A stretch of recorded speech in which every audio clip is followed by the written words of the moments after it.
ሰላም ውድ የሆፕ ቻናል ኢትዮጵያ ፕሮግራም ተከታታዮቻችን እንደምን ቆያችሁ? ይህ በየሳምንቱ ወደ እናንተ የሚቀርበው በትንቢት ቃል የወንጌል አገልግሎት እየተዘጋጀ በእዝራ ሴሚናሪ ዘርፍ የሆፕ ወጣቶች የጠሊቅ የተሰኘው የመጽሐፍ ቅዱስ ትምህርት ውይይታችን ጊዜ ነው ማለት ነው። እንግዲህ በዚህ የመጨረሻዎቹ ትዕይንቶች በሚል በዮሐንስ ምዕራፍ 12 ጀምሮ ባሉት የክርስቶስ የመጨረሻ ጊዜያት ላይ ያሉትን ትዕይንቶች የሆኑትን ነገሮች የኢየሱስን ደግሞ የተናገራቸውን ነገሮች እየተመለከትን በጣም ብዙ ነገር እየተማርን እንገኛለን። ዛሬ አራተኛ ትምህርት ላይ ደርሰናል። በዚህ በአራተኛው ትምህርታችን እንግዲህ በእኔ ጽኑ በሚል ርዕስ ነው የምንወያየው ማለት ነው። ባለፈው ምዕራፍ 14 ላይ ስለ ክርስቶስ ዳግም መምጣት እንደገና ከሱ ጋር ተያይዞ ያሉ ነገሮችን ከወንድምና እህቴ ጋር ስንወያይ ነበር። ዛሬም ከነሱ ጋር አብረን ደግሞ ቀጣዩን ክፍል እንመለከታለን። ለማስታወስ ያክል እህቴ ዲቦራ ዮሴፍ እና ወንድሜ ብሩክ ደሳለኝ አብረውኝ አሉ። ስለመጣችሁ እግዚአብሔር ይባርካችሁ። እንዴት ናችሁ? ሰበን መስከን የባለፈው ሳምንታችን ትምህርት እንዴት ነው? በጣም ጥሩ ነበር። ያው ብዙ ጊዜ የዚህን የሆፕ ወጣቶችን ምናምን ውይይት ብዙ ጊዜ ሳስብ ከሚከብደኝ ነገር አንዱ ምንድነው መኖሩ አይደል? ማውራቱን ብዙ ጊዜ እናወራለን እና የምንኖርበትም ጸጋ ደግሞ አብሮ ይጨመርልን። ዛሬ ደግሞ በጣም ደስ ከሚለው ነገር ስለዛ ነገር ነው በጣም የምንማረው። በምንድን ነው የምንኖረው የሚለውን ነገር በጣም የምንመለከትበት ጊዜ ነው። እንግዲህ የዮሐንስ ምዕራፍ 5 በጣም 15 ከሚታወቁ ምዕራፎች መካከል አንዱ ነው። ያው የሚታወቀው አንዱ ርዕሱ በምንድን ነው? የወይን ግንድ አይደለ? ስለ ትክክለኛው እውነተኛው የወይን ግንድ ስለ እውነተኛው የወይን ግንድ ነው የሚናገረውና ኢየሱስ ደስ የሚለው በሚገባቸው ቋንቋ ነው የሚያስረዳቸው። እዛው አካባቢ ባለው ነገር አሳ አጥማጅ ነው፣ በአሳ ነው የሚናገረው። አሳ አጥማጁን እንትን ይልና ከእንግዲህ በኋላ አሳ አጥማጅ ሳይሆን ምን አጥማጅ ትሆናለህ? ሰው አጥማጅ ትሆናለህ ያለ። ከዛ በኋላ ደግሞ በመንገድ ላይ እየሄዱ እያለፉ እያለ የወይን ግንድ አየ፣ በወይን ግንድ ምሳሌ ይሰጣቸዋል። እያስተማረ ወፎችን አየ፣ በወፎች ደግሞ ምሳሌ ይሰጣቸዋል። ይህንን ደግሞ ሞር ለመማር ከፈለግን ወደ ተመልካቾቻችንም የክርስቶስ ምሳሌያዊ ትምህርቶች የሚል መጽሐፍም አለ። ስለዚህ የበለጠ እሱንም ብናጠናው ደግሞ ጋብዛችኋለሁ። ልክ እንደዛ ሁሉ ዛሬ ደግሞ አንዱን ክፍል ነው የምንመለከተው። በጣም ለሕይወታችን አስፈላጊ ወሳኝ የሆነው የወይን ግንድ ሲጀምር ምዕራፉ ምን ብሎ ነው የሚጀምረው? እውነተኛ የወይን ግንድ እኔ ነኝ፣ ገበሬውን ማን ነው ይላል? አባቴ ነው ይልና ሁለተኛው ላይ ፍሬ የማያፈራውን በእኔ ያለውን ቅርንጫፍ ሁሉ ያስወግደዋል፣ ፍሬ የሚያፈራውንም ሁሉ አብዝቶ እንዲያፈራ ያጠራዋል። አሁን ግን ትንሽ ከባለፈው ሳምንት ትምህርት ጋር ሊጋጭብኝ። ባለፈው አብም በቃ ፍቅር ነው ልክ እንደ ኢየሱስ ነው ብለን ነበር። አሁን ግን እዚህ ጋር ገበሬው አባቴ ፍሬ የማያፈራውን በእኔ ያለውን ቆርጦ ይጥለዋል ይላልና ይሄ ቆርጦ ይጥለዋል የሚለው በቃ እግዚአብሔር ጨካኝ ነው ማለት ነው ወይስ እንዴት ነው? ዲቦ ምን ይመስልሻል? ያው በዚሁ አጋጣሚ ደግሞ የሆርቲካልቸር ዋና ጎበዝ ተማሪ፣ ስለዚህ ከእጽዋት ከተክል ጋር ብዙ ልምድ እንዳለች ይገበኛልና እስቲ ከዛው አንጻርም ደግሞ ብታስረጅን። እሺ አማን እግዚአብሔር ይባርክህ። ያው ቅድም እንዳልከው ክርስቶስ ብዙን ጊዜ በምሳሌ ይናገራልና ሰዎች መረዳት በሚችሉት መጠን ባሉበት ሁኔታ እያየ ነው የሚያወራቸው፣ እንዳሉበት ሁኔታ ነው የሚያወራቸው እና ምን ያክል እግዚአብሔር ጥበበኛ እንደሆነ ማለት ክርስቶስን ጥበበኛ እንደሆነ ሰዎችን እንዴት ማናገር እንደሚችል እንዴት መቅረብ እንደሚችል እናያለን፣ ያስተምረናል። እና ወደ ውይይታችን ሲሄድ የወይን ግንድና ቅርንጫፎች ይላልና ያ እውነተኛ የወይን ተክል እኔ ነኝ፣ አትክልተኛውም አባቴ ነው ይላል። ቆርጦ ይጥለዋል የሚለው በእንግሊዘኛው ሳየው ፕሩኒንግ ነው የሚለው። ፕሩኒንግ ማለት ያው በእኛ እንዴት መሰለ ያረጁ ተንትኖች አሉ፣ ብራንቾች ይኖሩታል የጠወለጉ እና ደግሞ ብዙ ጊዜ ይሄ ማኔጅ ሳይደረግ ሲቀር ፕላንቶቹ ያለውን ምግብ በመጠቀም በጣም ይሰፋሉ። መብቀል ካለባቸው መጠን በላይ ያለውን ምግብ በጣም ይጠቀሙና ብዙ ይሆናሉ እና ብራንቾች ይሰፋሉ፣ ግን ፍሩቶች በጣም ትንንሽ ይሆናሉ። የሚፈልጉትን ኒውትሪንት ስለማያገኙና ፕሩን የሚደረገው እነዛ ለምሳሌ ኦልድ የሆኑት ብራንቾች በሽታ ያመጣሉ፣ እዛው ይሞታሉ፣ ይበሰብሳሉ። ለባክቴሪያ ተጋላጭ ስለሚሆን ፕላንቱ በሽታ ያመጣሉ እና ጤነኛ የሆኑትን ማፍራት የሚችሉትን ብራንቾች ይበክላሉ። እንዲሁም ደግሞ በጣም የሰፉት ምንም ስራ ያልሰሩት አሉ፣ ምግቡን ይበላሉ፣ ይማራሉ። ማለት በእኛ ህይወት እንማራለን ምናምን ግን ምንም አንሰራም እና እንደዚህ አይነት የሆኑትን ደግሞ በደንብ ሰንላይት እንዲያገኙ አየር በደንብ እንዲያገኙ ይገላልጡላቸዋል እና ፕሩኒንግ የምንለው እንደዛ ነው። እና ከክርስቶስ ከሰጠው ምሳሌ ጋር ሳይሆን ሙሉ ለሙሉ ይቆርጠዋል ማለት ሳይሆን ፍሬ እንዳናፈራ የሚያደርገው የሆነ ማንነት አለን። ምናልባት የመንፈሳዊ ድክመታችን ሊሆን ይችላል፣ ስንፍናችን ሊሆን ይችላል። ብቻ የሆነ የሚያጋጥሙን ከመንፈሳዊ ህይወት ከሱ ጋር ያለንን ግንኙነት የሚያርቁን ነገሮች ነው ቆርጦ የሚጥለው። ከኛ ፍሬ እንዳናፈራ ያደረጉንን ነገሮች ነው እና ቆርጦ ይጥለዋል፣ የበለጠ ፍሬ እንዲያፈራ ያግዘዋል የሚለው ያ ነው። እና እነዛ ነገሮች ለምሳሌ ባክቴሪያ ያላቸው የማያፈሩት ነገሮች ምግብ እኮ አብረው ይጠቀማሉ። ሁሉን ነገር አብረው እኩል እንትን ይላሉ። ለምሳሌ እኔና ለአንተ አንድ ዳቦ ቢቀርብ አንተ ማለት እኔ መብላት ያለብኝን ሳልበላ አንተ ብትበላ መጠቀም ያለብኝን ነገር አልተጠቀምኩም እና ማደግ ባለብኝ መጠን አላደግኩም። ከብቷል እና እንደዛ ነው። እና ፕላንቶቹም ማለት የኛም በአትክልቶቹ ወይም በብራንቾቹ ራሳችንን ስናይ ከኛ በቃ ማለት እንዳናድግ ያደረጉንን ማንነቶቻችንን ነው የሚቆርጠው። እና ቆርጬ ጥለዋለሁ የሚል ከሆነ በኔጌቲቭ ብንረዳው ማለት ይሄ በሚያስፈራው ብንረዳው ለምን ያን ያክል ኢንቨስት ያደርጋል? ገብቷል። አንድ ፕላንት ለማሳደግ ብዙ እንትኖች ይደርሳሉ። ብራንች እስከሚደርስ ድረስ ብዙ ጊዜያቶችን ያሳልፋል፣ ይንከባከባል፣ ውሃ ያጠጣል፣ ጊዜውን ጉልበቱን ይሰዋል ለዛ።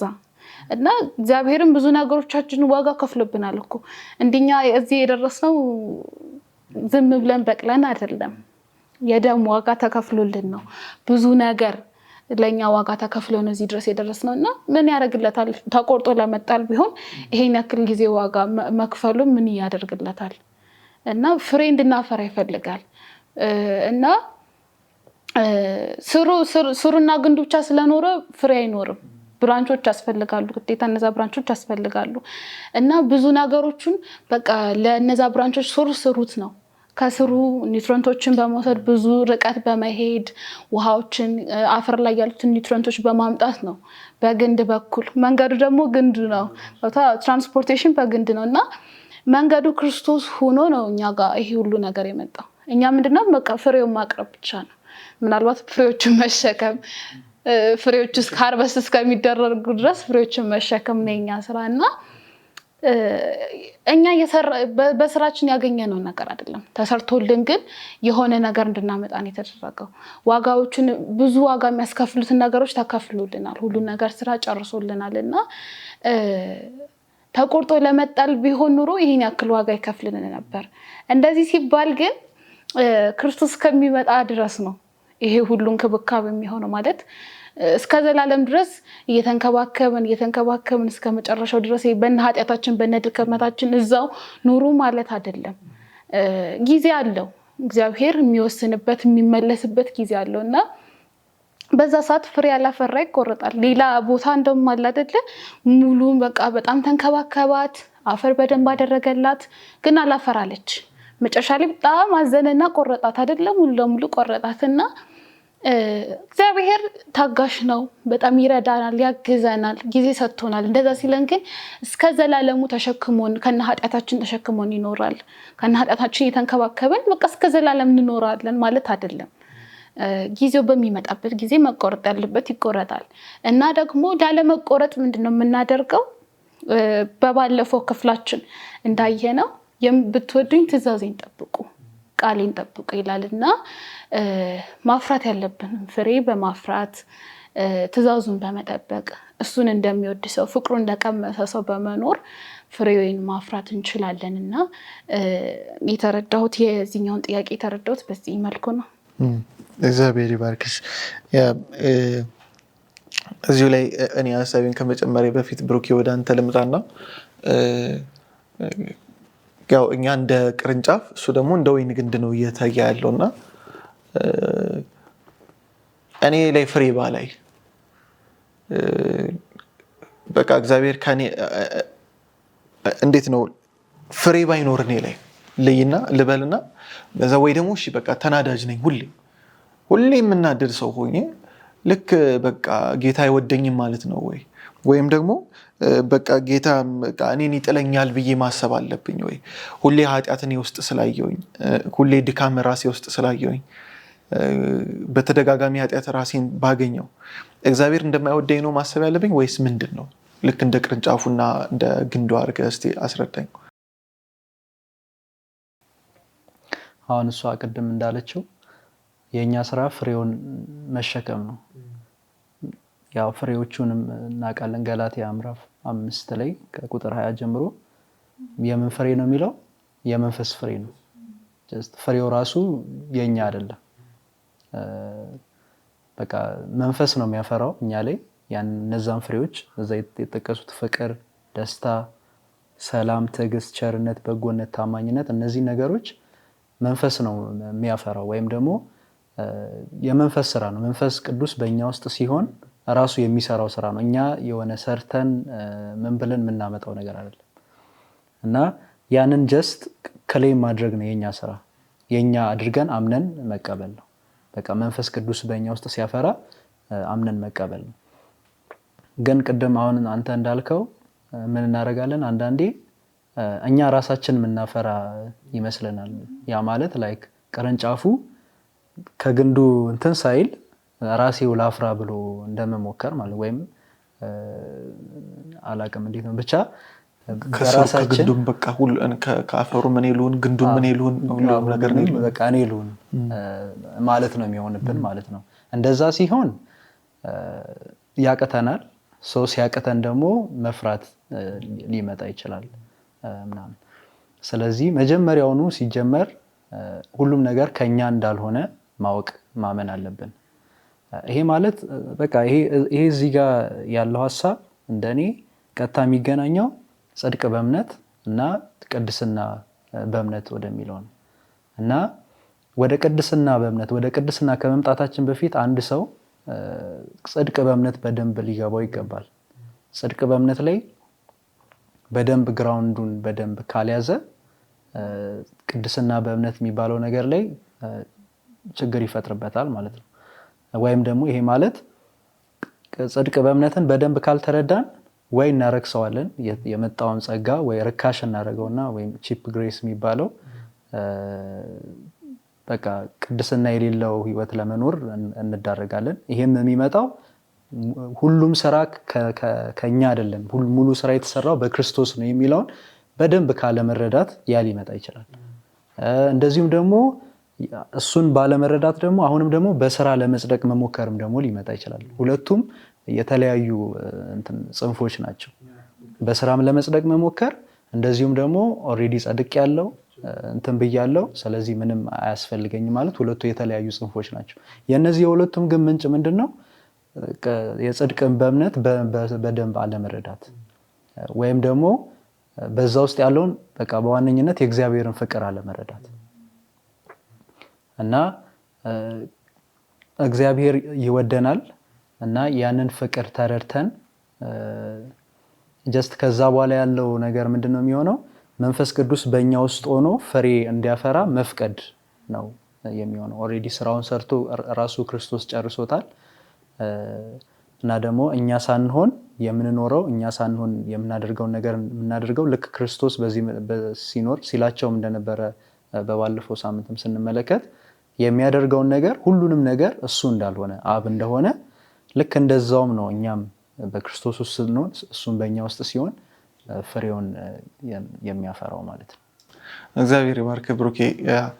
ፍቅሩን ማስተዋል በጣም ወሳኝ ነገር ነው።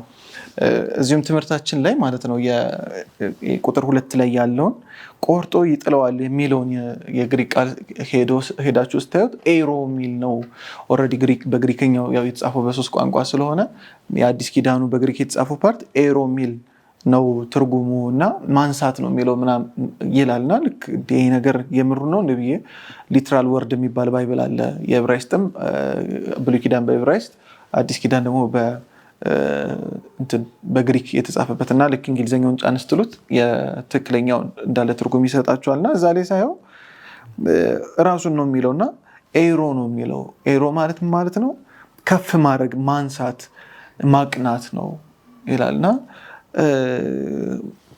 ሰላም ተሰማኝ ልክ ቀን ተደዋውለን ነበር ከዲቦ ጋርና በቃ እስከ ዛሬ የሚመስለኝ ይሄ ነገር በቃ ምንም ፍሬ ካላፈራ በቃ አላመንክም ማለት ነው ስለዚህ ትቆረጣለህ አለቀ እሱ ነበር እኔም ትዝ የሚለኝ ግን ጌታ ጨከኛ አይደለም እግዚአብሔር ይመስገን በቃ ድካምን አይቶ ቻው ደግሞ አንተ ላይ ደግሞ ማገዶ መፍጀት አያስፈልግም አይልም አያልቅበትም እኛን ማሳደድ መፈለግ አያልቅበትም በቃ ሁሌ ነው የሚያነሳ እንድታፈራለት ያውም ደግሞ የራሱን ፍሬ ሊሰጠን እና ያቃናናል ያነሳናል እንጂ ሊጥለን አይፈልግም ለካ እስከዛሬ ታውቂያለሽ ይሄን ጥቅስ ሰይጣን ሌላ ትርጉም የራሱን ቨርዥን በቃ ፍሬ ካላፈራውማ በቃ አለቀልኝ እና ሁሌም ደግሞ ቸርችን ብያቃለሁ ከሌሎችም ከጓደኞቼ ጋርም ስናወራ በቃ ፍሬ ካላፈራን በቃ አላመንም በቃ ማለት ነው በቃ እያልኩ ነበር ግን ሳሰው ለካ የመቃናቱ ትርጉም ስላልገባን ነው የጌታ ፍቅር ስላልገባን የሚያነሳው እጅ እንደያዘን እስከዛሬም ያለነው በዛ እንደሆነ ስላልተረዳ ነውና ይሄንን እንድናስተውል እግዚአብሔር ይርዳን ምክንያቱም ይሄን ብዙ ካለ ማስተዋል በቃ ብዙን ሞክራውን ብሩክ የመጨረሻ ላይ በተለይ አንስቶታል በቃ ቅርንጫፍ በቃ ወይኔ ፍሬ አላፈራውም እኮ ብሎ ተጨንቆ እንዴት ነው መቼ ነው ከአፈር እንትን ወስጄ ውሃ ወስጄ ኒውትረንት ወስጄ በቃ ፍሬ ማፈራው ብሎ አይጨነቅም አንዳንድ ቪዲዮዎችንም ድንገት ለማየት እየሞከርኩ ነበር በቃ አምፖል ስላልተሰካ በቃ ሳይሰካ ወይኔ ኃይል ከየት ላምጣ ብሎ አይጨነቅም ኦሬዲ ስለተሰካ መብራቱ መምጣቱ አይቀርም በጣም ብዙ ምሳሌዎችን ሲያነሳ ነበር ዛያዩት ቪዲዮ ላይና እየገረመኝ ነበር እንደ ክርስቲያን ደግሞ የእግዚአብሔርን ፍቅር ሳንረዳና መጽሐፍ ቅዱስን ለማወቅ ስንሞክር ወይም ደግሞ እንደ ክርስቲያን ለመሆን ስንሞክር የእግዚአብሔር ፍቅር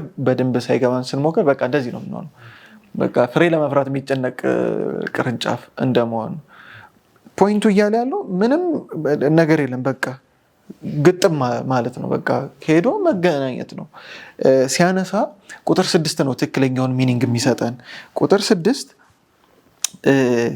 በእኔ የማይኖር ቢሆን እንደ ቅርንጫፍ ወደ ውጭ ይጣላል ይደርቃል ይላል በቃ መሆን የማይፈልገው ነው የሚቀረው እስቲል ሳንፈልገውም ይመጣል እኮ ውስጣችን ስለሚገባው ሳንፈልገው አውቀነው ሳይሆን መንገፋው በቃ ወይ ምቾትን ፈልገን ምናምን ይሆናል ብዙ ጊዜ ጌታ ነው የገፋ ነው ለዛ ነው ኢሳይያስ ሲናገር ላልፈለጉኝ ተገለጥኩኝ አይደል ላልጠየቁኝ ህዝብ መጣው ብሎ የሚናገረውና የእግዚአብሔርን ፍቅር እዚህ ውስጥ እንረዳለና ትንሽ ተጨማሪ የእግዚአብሔር ፍቅር ላይ እንድናወራ ስለፈለኩኝ ቁጥር 13 በጣም ከሚገርመኝ ጥቅሶች መካከል አንዱ ይሄ ነው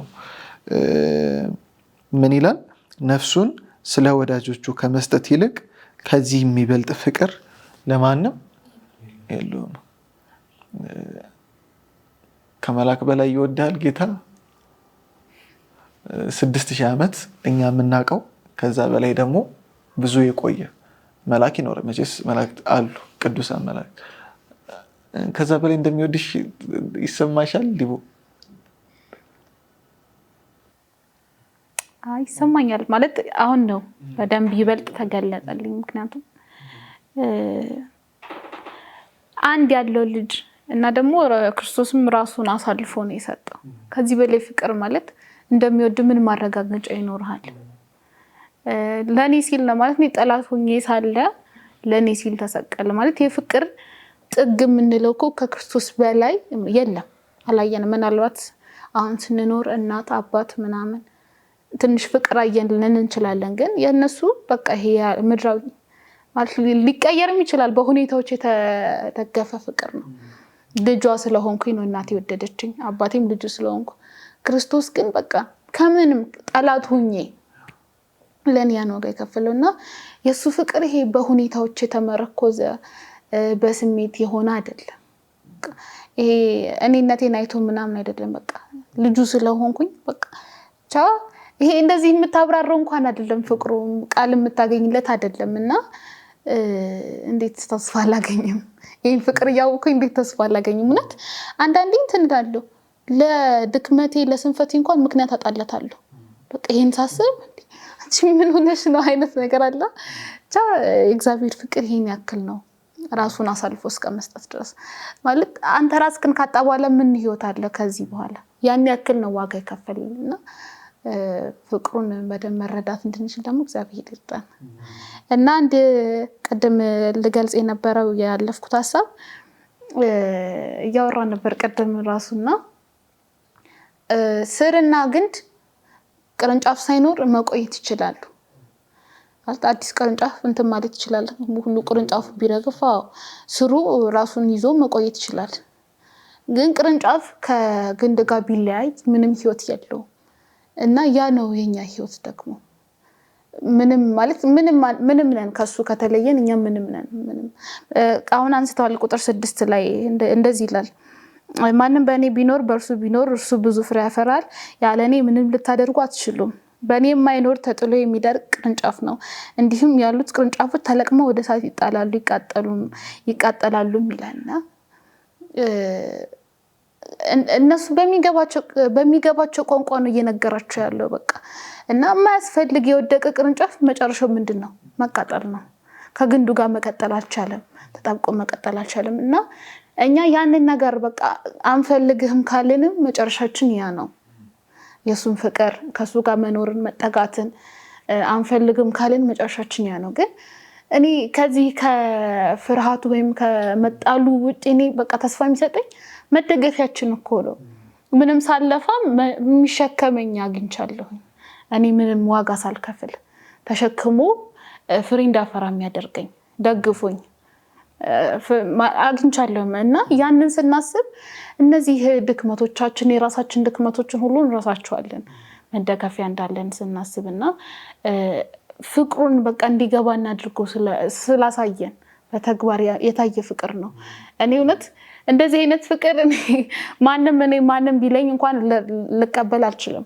ሰው ምናልባት እንደዚህ አሁን በዚህ ምድር ላይ ስናይ የሆነ ወንድ የሆነችን ሴት ወዶ ምናልባት ራሱን ሊያጠፋ ይችላል ሆነ ከተባለ የሆነ ልንሰማ እንችላለን። ግን ስለወደዳት ነው፣ መልካም ስለሆነችለት ስለሆነ ነገር ነው። በምክንያት ወይ በመልኳ ሊሆን ይችላል፣ በሁኔታዎች ላይ የተመረኮዘ ፍቅር ሊሆን ይችላል። ይሄኛው ፍቅር ግን ሁኔታዎች ምንም ምክንያት ያለ ምክንያት ዝም ብሏል አይደል? ይበልጥ እንደውም ከጠላት ሆነን የተወደድነን እና እግዚአብሔር ይሄን ፍቅሩ ደግሞ እንዲገባን እንዲያደርገን እንድንኖረው ማወቁም ብቻ ሳይሆን እንድንኖረው የሱ ፍቅር የቀመሰ ሰው እንዲሆንና ለሌሎችም ደግሞ ፍቅሩ የቀመሰን ስንሆን ለሌሎችም የሱን ፍቅር ነው የምንመስለው፣ እሱን ነው የምንመስለውና እግዚአብሔር ደግሞ ይርዳን እንድንኖረው። አሜን። እግዚአብሔር ይባርክሽ። ይህን ጥያቄ ለዲቦ ብቻ ሳይሆን ብሩክ የእግዚአብሔር ፍቅር ስታስብ ምንድነው የሚመጣልህ? የእግዚአብሔርን ፍቅር ያው ብዙ ጊዜ ሲባል እንሰማለን። የእግዚአብሔር ፍቅር የተለየ ነው፣ አጋፔ ነው፣ በሁኔታዎች ላይ ወይም ያልተወሰነ ነው የእግዚአብሔር ፍቅር።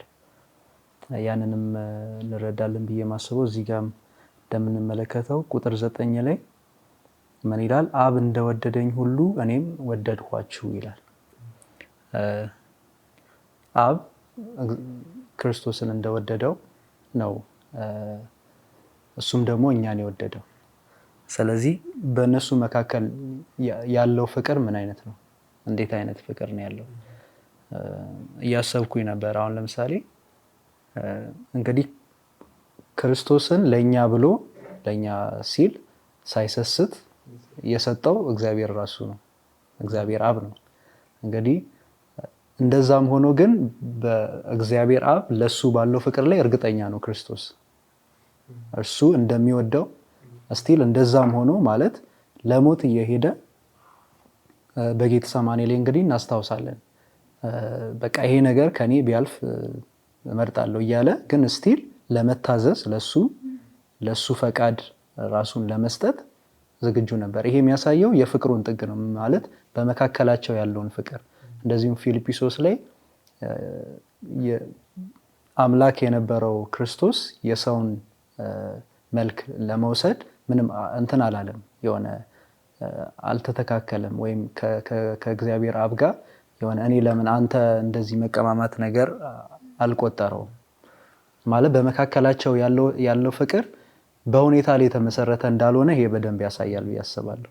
ማለት እሱ ወደ ሞት እየሄደ ወልድ ለኛ ኃጢአት ሲል እግዚአብሔር አብ ወልድን ለኛ ሰጥቶ ወደ ሞት እየሄደ ግን በሱ ፍቅር እርግጠኛ ነበር እና በቃ ይዋደዱ ነበር ስቲል እንደዛም ሆኖ ማለት ነው። እና ይሄ ነው በቃ የእግዚአብሔር ፍቅር ለኛም እንደዛው ነው የሆነው ማለት ከኛ የሆነ የሚወደን ነገር ሳይኖር ለኛ ራሱን ሰጠን ሞተልን እና እኛም እሱን ስንወደው እንደዚሁ በቃ በባዶ ነው ማለት የሆነን ነገር ለማግኘት ወይም ደግሞ ልክ እነ ዳንኤል ቢያድነንም ባያድነንም በቃ ለዚህ አንሰግድም እንዳሉት ማለት ነው። በቃ ልክ እንደዛው ነው እኛም የሆነ ነገሮች ስለተመቹ ወይም የሆነ ነገር ስለሚያደርግልን ስለዳንን ምናምን ሳይሆን በቃ በደንብ ፍቅሩ ሲገባን እሱን የምንወደው በቃ ልክ እንደዚሁ ነው የምንወደው። በቃ እስከ ጥግ ህይወትም ሞትም ክርስቶስ ብለን ነው በቃ የምንወደው ማለት ነው። ምክንያቱም በቃ በመካከላቸው ባለው ፍቅር ነው እኛንም የወደደን። ወልድ ለእግዚአብሔር አብ በቃ ወደ ሞት እየሄደም በቃ በፍቅሩ እርግጠኛ ነበረ፣ ይወደው ነበር፣ ይዋደዱ ነበር እና እንደዛው የእግዚአብሔር ፍቅር ያ ነው ማለት በሁኔታዎች ላይ ያልተመሰረተ ነው። እግዚአብሔር ይባርክ። አሁን በቃ እያየነው የምንመጣው ነገር ምንድነው? በቃ እየተረዳሁትም ያለሁት ህይወት በሁለት ይከፈላል። የእግዚአብሔር ፍቅር በመረዳት መኖርና የእግዚአብሔር ፍቅር ሳይረዱ መኖር። የሁሉም ሰው ህይወት ሁለት ቻፕተር የሚኖረው በዚህ ፍቅር የተነሳ ይመስለኛል። ግን ፍቅሩን ማወቅና የፍቅሩ መገለጥ ይለያያሉ ብዬ አምናለሁ። ማወቅ ይቻላል፣ ማንበብ ይቻላል። ተነስተን ረጅም ሰዓት ልትሰብክም ትችላለህ።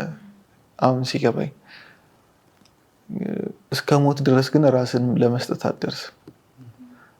ይህ ፍቅር አስተውሎ በቃ ሁለት አይነት ህይወት ይሰጣል። ከዚህ በፊት የነበረና ከዚህ በኋላ የሚባል አይነት ህይወት ይኖረናል። ይህን ፍቅር ስንረዳው ሲገለጥልን ማለት ነው። ምክንያቱም ይህን ፍቅር ደግሞ የሚገለጥልን በምንድነው? በመንፈሱ ብቻ ነው። ያለ መንፈሱ አይሆንም። እኔም በጣም ብዙ ጊዜ ለምኛለሁ፣ መሮኛል።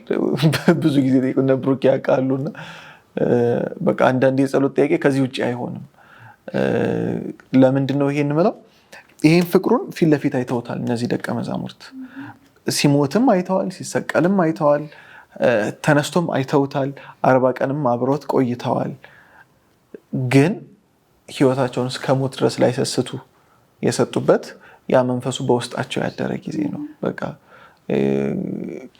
የተነገራቸው ነገር ህይወት ሰጠው፣ ያ ቃሉ ህይወት ኖረው።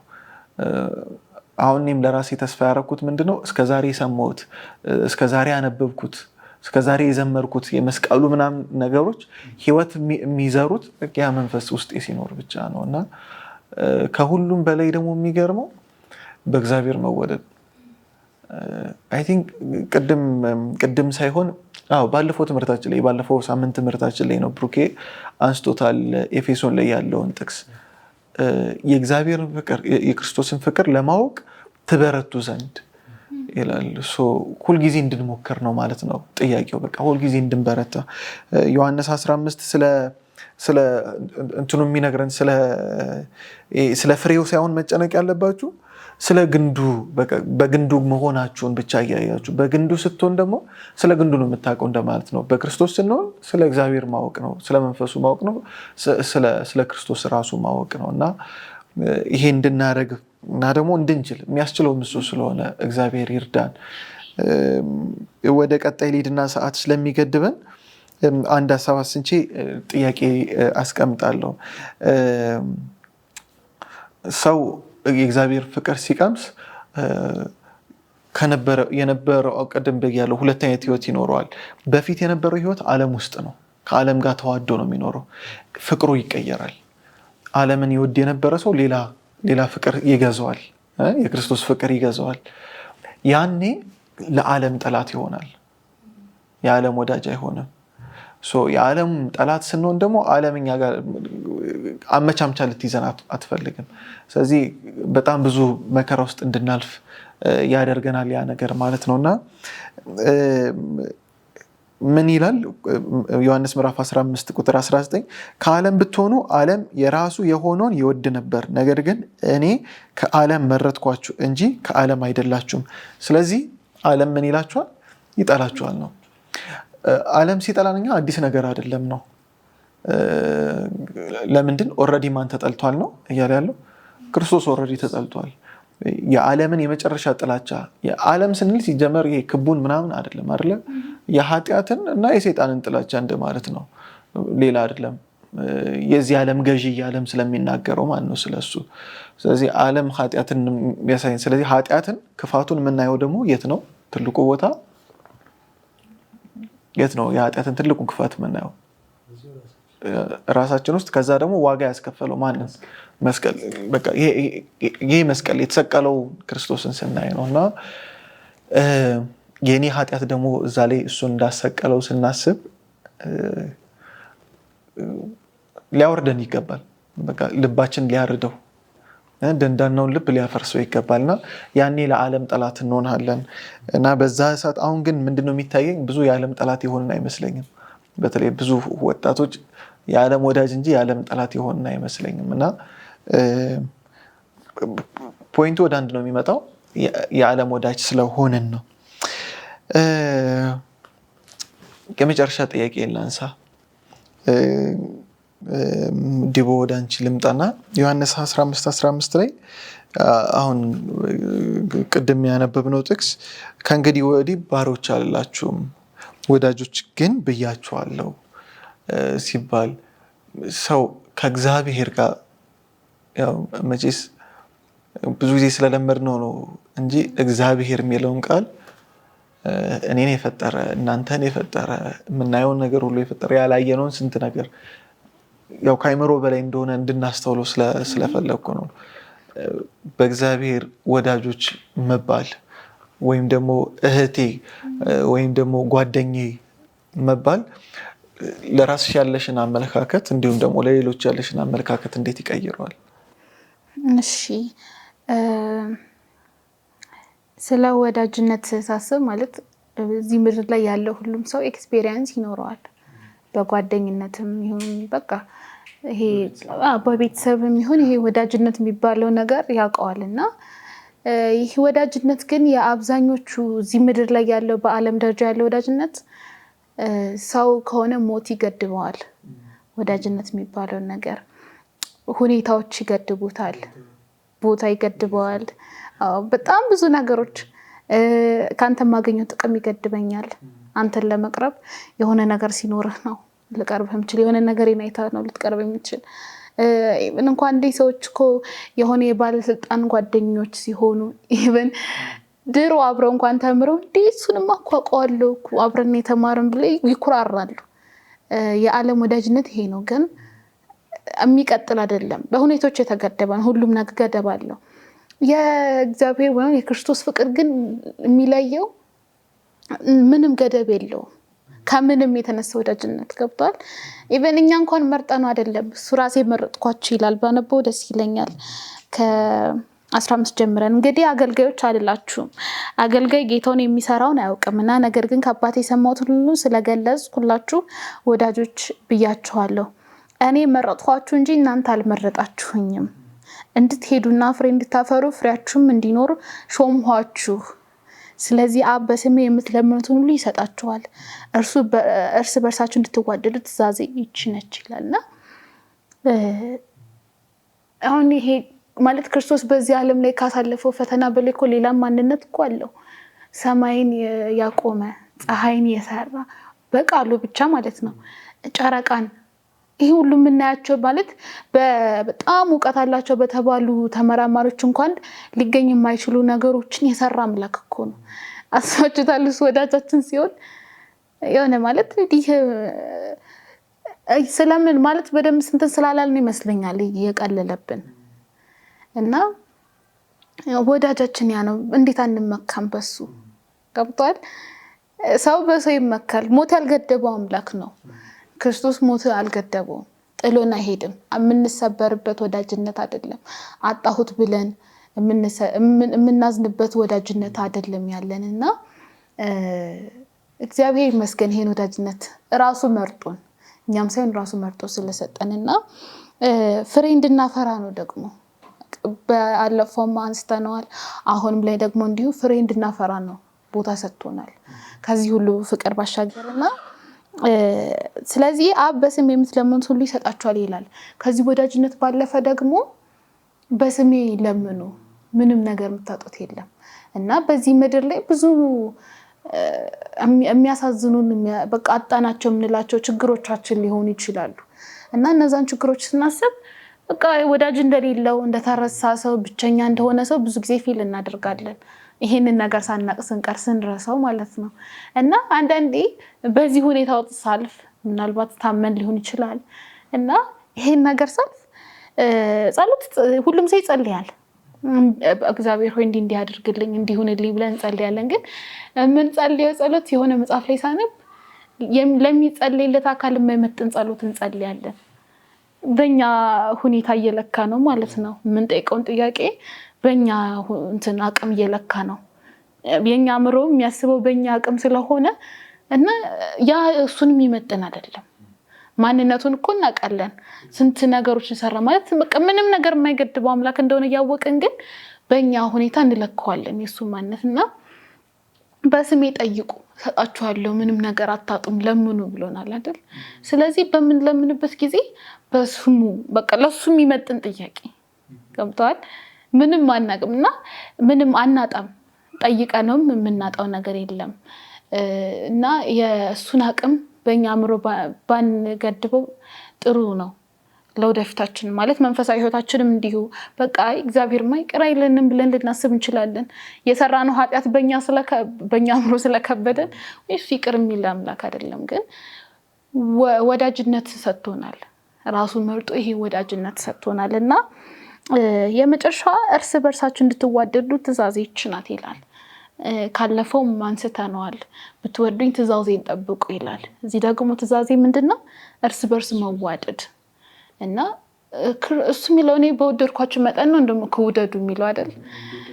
እኔ እንደወደድኳችሁ ውደዱ የሚለውና በሰውኛ ስናስበው ያው በጣም ከባድ ነው ሰውን እንደዚህ ለመውደድ እና ኢቭን እንኳን ጠላቶቻችንን ምናምን ይቅርና ቤተሰቦቻችን ራሱ እንኳ ክርስቶስ በወደደበት አይነት አወዳደር ለመውደድ ከባድ ነው እና እሱ ግን ምንድነው የሚለው? እኔ በወደድኳችሁ ልክ ሰዎችን ውደዱና ይሄን ደግሞ የምናገኘው ቅድም እንደተባለው አጽናኙ መንፈስ ቅዱስ እኛ ላይ ሲሰራ እሱ ነው እስከ መጨረሻው እያገዘን የሚያደርሰን ለሱ ቦታ ስንፈቅድለት ራሳችንን አሳልፈን እንሰጥ እና ቅድም እንዳወራ ነው ብቻችን ተነጥለን መኖር አንችልም።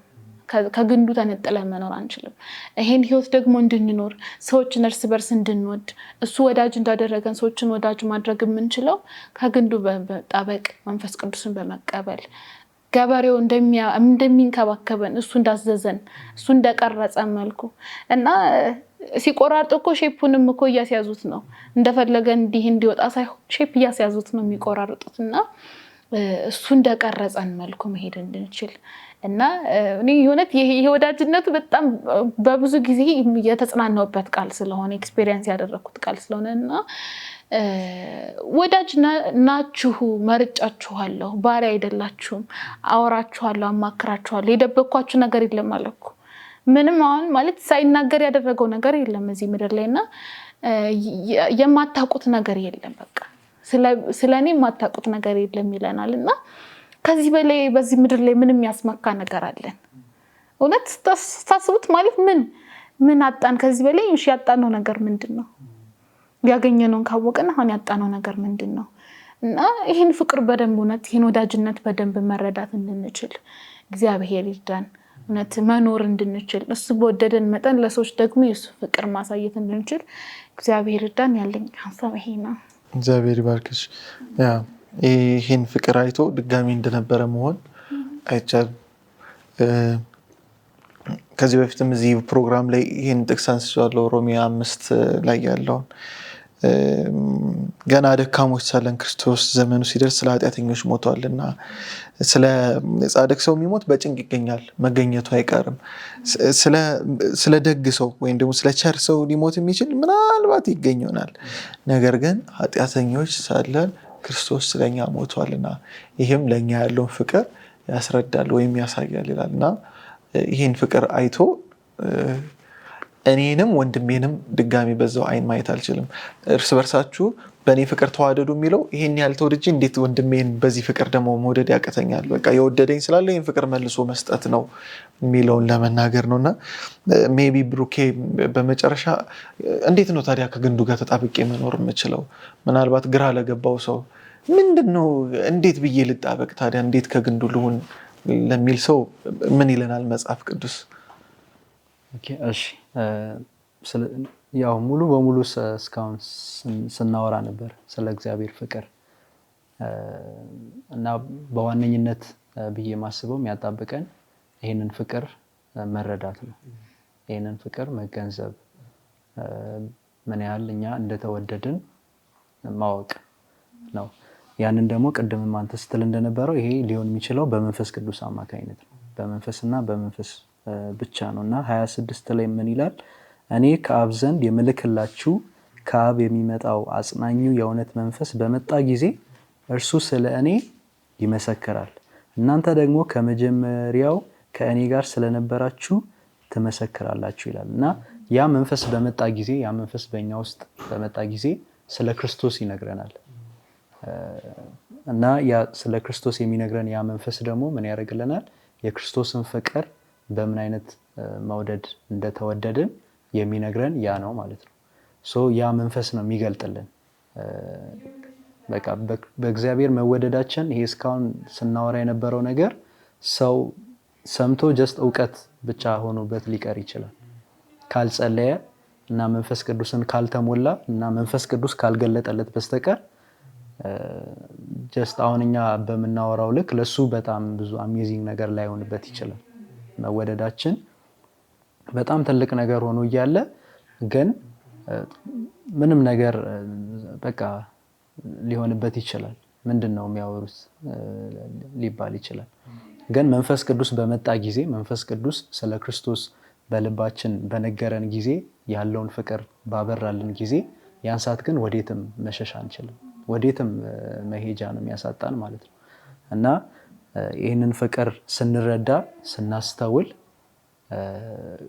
ከዛ ደግሞ ፍሬ ማፍራት አይደለ? ከዛ ከግንዱ ጋር ተጣብቀን ደግሞ ፍሬ ማፍራት ነው አይደለ? ያንን ፍሬ ደግሞ የሚያፈራው መንፈስ ቅዱስ ነው። እና ብዙ ጊዜ ይባላል የመንፈስ ቅዱስ በቃ በስነ ስርዓት አንድ ሰው ላይ መንፈስ ቅዱስ መኖሩን ማረጋገጫው ብዬ የማስበው ምን ያህል የክርስቶስን ፍቅር ተረድቷል ሰውየው መጀመሪያ። ከዛ ደግሞ በዛ በተረዳው ልክ ደግሞ ምን ያህል ሰዎችንና እግዚአብሔርን ይወዳል። በቃ ዋናው ነገር እኛ ሰውንና እግዚአብሔርን በንጹህ ልብ ያለ ምንም ቅድመ ሁኔታ መውደድ መቻል ያ ነው በቃ ፍሬው ማለት ነው። እና እንዲሁም ደግሞ በምን አይነት ፍቅር እንደተወደድን ማስተዋል ነው ማለት ነው። እና ያንን ደግሞ ማድረግ እንድንችል መንፈስ ቅዱስን ወደ ልባችን መጋበዝ እንድንችል ማስገባት እንድንችል መንፈስ ቅዱስም ደግሞ ይሄንን ፍቅር እንዲገልጥልን ጸሎቴ ነው። እግዚአብሔር ይርዳን። አሜን። እግዚአብሔር ይባርክ። አለበለዚያ ወሬያችን ሁሉ ከንቱ ነው የሚሆነው። ከንቱ ነው በቃ በከንቱ እንዳሮጥኩ ይላል ራሱ ጳውሎስ። በቃ በከንቱ እንዳላወራ እንደማለት ነው እና እንደዛ እንዳይሆንብን እግዚአብሔር ይርዳን። ምክንያቱም እንዳልኩት ነው አሁን መድገም ስለሚሆንብኝ በቃ ምኞቴም ይሄ ነው። ይህን ፍቅር ማስተዋል ይገባኛል። ምክንያቱም የቀመስንባቸው ጊዜያቶች አሉ። በሰው አሰራር በቃ በካልኩሌሽን እንዲህ ስለሆነ ነው ብለን የማንለው አይነት መነካት እንደተነካን አምናለሁ። ምናልባት አንዳንዶች ላይ ይነኩ ይችላሉ። ተነክተን ግን ያችን ትንሽዬ በጣም ትንሽ የደቂቃ ልትሆን ትችላለች እኮ ያንን የፍቅር ማስተዋል ደግሞ እንደዛ ነው የሚሰራው። የእግዚአብሔር መንፈስ መጥቶ ነካ ነው የሚያደርግ። ያው እንዲህ ስንል ግራ ለማጋባት ምናምን በቃ የሆነ ይሄ እንደ አላር የሆነ ስዕል አካል ምናምን እኮ ላይሆን ይችላል፣ ግን የሆነ አይነት የህይወት መነካካት እንዳለው አምናለሁ። በቃ አለ የሆነ ጊዜ የቀመስነው ነገር አለ። ዛሬ ብዙ የምንዋልለው ይሄን የቀመስነው ነገር ወይ ስለተውነው ነው ወይ ስላልቀመስነው ወይ ደግሞ ቀምሰን ትተነው ስለሆነ ነው። ስለዚህ አሁን እንደተባለው በመንፈሱ ምክንያት ደግሞ ውስጣችን እንዲረሰርስ እግዚአብሔር ይርዳን። ምክንያቱም በቃ እየወረሰን ነው የሚሄደው። በቃ በመንፈሱ ሲሆን የሚቀርልን ክፍል እስካይኖር ድረስ አይደለ ምንሰስትለት ነገር እስካይኖር ድረስ መላነታችንን እየወረሰ ይሄዳልና ይሄንን ለኛ ብቻ አልመኝም። በዚህም ደግሞ የምትመለከቱ ሰዎች ድንገት ይሄ ነገር አልመጣም። ሲጀመር አጋጣሚ የሚባል ነገር የለም። አጋጣሚ እዚህ ሰዓት ላይ ይሄንን ቪዲዮ እያያችሁ አይደለም። አጋጣሚ ገብታችሁ የትም ቦታ ሊሆን ይችላል፣ በስልካችሁም ሊሆን ይችላል፣ ቲቪም ላይ ሊሆን ይችላል። በየትኛውም ሰዓት አጋጣሚ ይሄንን ቃል አልሰማችሁም። እግዚአብሔር በፍቅሩ ሲጀመር አጋጣሚ አያውቅም። ፍቅሩን በመግለጥ በአጋጣሚ አድርጎት አያውቅም። አጋጣሚ መጥቶ ስላልሞተ ማለት ነው። አስቦ ሆን ብሎ ምናልባት ዛሬ ይሄንን ቪዲዮ የሚመለከት ልጄ ብሎ ነው እሱ ራሱ የሚጠራው፣ ወዳጄ ይሄንን ሰምቶ ፍቅሬን ያስተውል ይሆናል ብሎ ይሄን እድል እየሰጠን ነው እና ምናልባት በልባችሁ የሆነ ነገር ከተሰማችሁ አሁን እባካችሁ አትግፉት። በተለይ የጌታን ፍቅር ለማወቅ የመስቀሉን ፍቅር ለመረዳት ቀልድ ስላልሆነ ወሬ ስላልሆነ ስለ ሰውነት ለማወቅ ወይም ደግሞ ለዕለት ጉርሱ የሚሆነውን ለመሙላት በጣም ብዙ ሰዓት ስራ ቦታ ይውል አይደለ ወይ? ከጓደኛው ጋር ለመጫወት ረጅም ሰዓት ያሳልፍ አይደለ ወይ? አንዳንዴ አዳር እንጫወት አይደለ ወይ? ከሰዎች ጋር አንዳንዴ ብዙ ጊዜያችንን እናሳልፍ አይደለ ወይ? ይህን ፍቅር ለመፈለግ ምን አለ ትንሽ ጊዜ ብንተጋ፣ ትንሽ ጊዜ ብንሰጠው። መፈለግንም ማድረግም ሲል የመጀመሪያው ነገር የሚሆነው ፍቅሩን እንድናስተውል ነው። ከዛ ውጭ ሌላ ነገር አይሆንም። ምክንያቱም አንዴ በፍቅሩ የተነካ ሰው ከዛ በኋላ ያ እሳት ነው እንዳለ እያቀጣጠለው የሚሄደው እና ይህንን ያለ መንፈስ ቅዱስ ስራ በዚህ ሰዓት አልሰማችሁትም። ያለ መንፈስ ቅዱስ እቅድ በዚህ ሰዓት ይህንን አልሰማችሁም። ስለዚህ እኔ ጸሎቴ ምንድነው? እንዲቆጨን፣ ያሳለፍነው ጊዜ እንዲቆጨን፣ እሱን ባለመፈለግ ዓለምን በማሳደድ ኃጢአትን በማሳደድ የፈጀንበትን ጥግ እንደገና ጊዜውን እየዋጀን ያሳለፍነውን ያንን ጊዜ እየዋጀን አሁን ደግሞ ፍቅሩን በመፈለግ እንድንዋጀው ይሄን መጪውን ጊዜ ይህን እድል ልንሰጣችሁ እንፈልጋለን። በዚህ ፍቅር ስንነካ ብዙ እንሆናለን።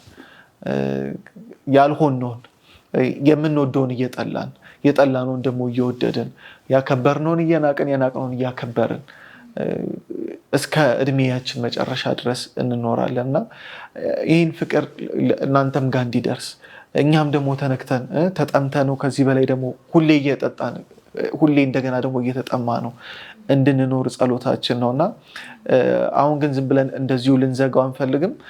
ጸልየን እንድንጨርስ ፈልጋለሁና ምናልባት እዚህ ላይ እንደዛ አድርገን ላናቅ እንችላለን። ምናልባት ተንበርከን ብንጸልይ ደስ ይለኛል። በዚህ ሰዓት ለኛም ይህንንም ለሚሰሙ ሁሉ ይህን ፍቅር እንዲገባና ተንበርክከን የጌታ መንፈስ ወደዚህ ቦታ ጠርተን ለሚሰሙን አሁን ምናልባት እኛ በዚህ ጊዜ ነው የምንጸልየው አይደለ? የእግዚአብሔር መንፈስ ስራው የሚለየው ይሄ ቪዲዮ ኤዲት ተደርጎ አልቆ ወጥቶ የሚያየው ሰው ጋር ደግሞ ይሄ መንፈስ ራሱ ሄዶ ደግሞ ይሰራልና ይሄንን እያሰብን እንጸልያለን ማለት ነው። ከኔ ጋር እንጸልያለን።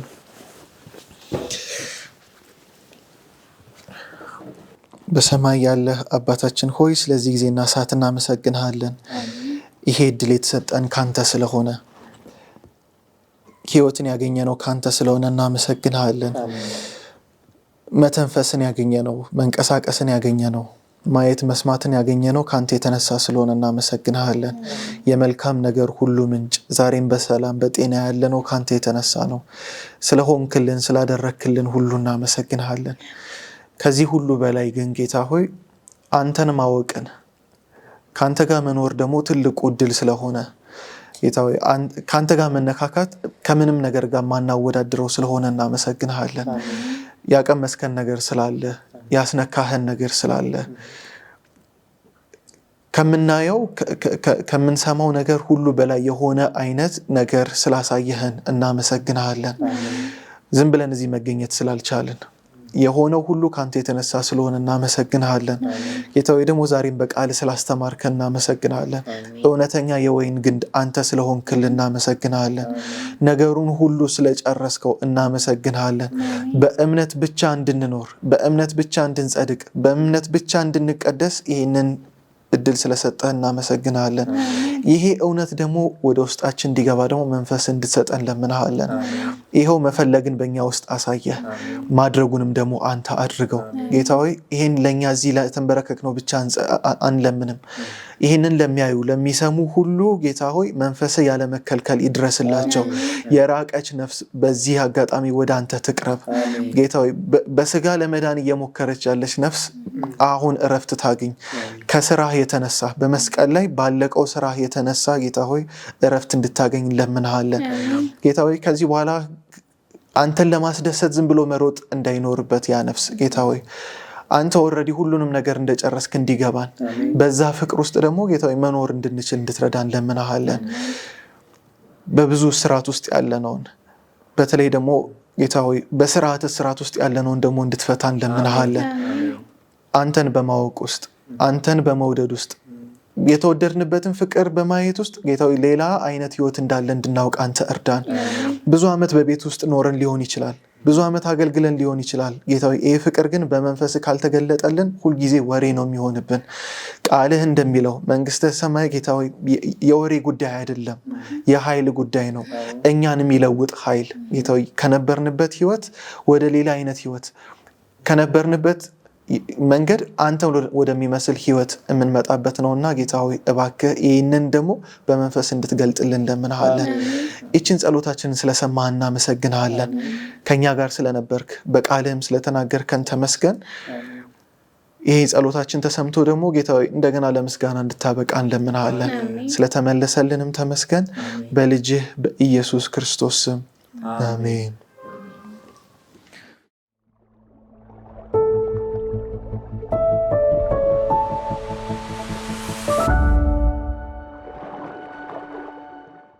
ስለዚህ ውድ ተመልካቾቻችን ይሄ ፍቅር አግኝቶናል ብዬ አምናለሁ። ምናልባት የኃጢአተኝነት ስሜት የሚሰማን ከሆነ የድካም ስሜት በቃ ርቀናል የሚል ስሜት እየተሰማን ከሆነ የክፉ ሐሳብ ነው። አዎ ደክመን ይሆናል፣ አዎ ኃጢአት ሰርተን ይሆናል። ግን ከነ ኃጢአታችን የሚቀበለን አባት ስላለን ጠርገን እንድንመጣ አይደለም የሚፈልገው። እሱ ጋር ስንሄድ ነው እሱ ነው የሚጠርግልን። ከዛ በኋላ አዲሱን ልብስ የሚያለብሰን፣ የራሱን ልብስ የሚያለብሰን፣ ጽድቁን የሚያለብሰን እሱ ነውና ይህንን እንድናምን እግዚአብሔር ይርዳን። እምነትም ከሱ የሚሰጥ ስለሆነ አንዱ ስጦታ እሱ ስለሆነ ስለዚህ እሱ እንድናምነው እግዚአብሔር ይርዳን። እስካሁን ስለተከታተላችሁን ከኛ ጋር ስለነበራችሁ እግዚአብሔር አብዝቶ ይባርካችሁ። ለሚኖራችሁ ማንኛውም አይነት አስተያየት ወይም ሐሳብ ጥያቄም ከሆነ በዩቲዩብ የምታዩ ከሆነ ኮሜንት ስር እንድታስቀምጡልን፣ ካልሆነም ደግሞ ስክሪኑ ላይ በምታዩቸው አድራሻዎች ልታደርሱን ትችላላችሁ። የአራተኛውን ትምህርታችን በዚህ እናጠቃልላለን። ሳምንት ደግሞ በቀጣይ ትምህርት ጌታን ደግሞ በአዲስ መንገድ እንድናውቀው፣ ፍቅሩን ደግሞ በሌላ መንገድ እንድናውቀው ምዕራፍ 16ን ቀጥለን የምንመለከተው ይሆናል። እንግዲህ ይህንን እያነበብን እየተዘጋጀን እንድንጠብቅ እንጋብዛችኋለን። ስለነበረን ጊዜ የእግዚአብሔር ስም የተመሰገነ ይሁን። ከቀሪ የሆፕ ቻናል ኢትዮጵያ ፕሮግራሞች ጋር አብራችሁን ቆዩ። እግዚአብሔር ይባርካችሁ።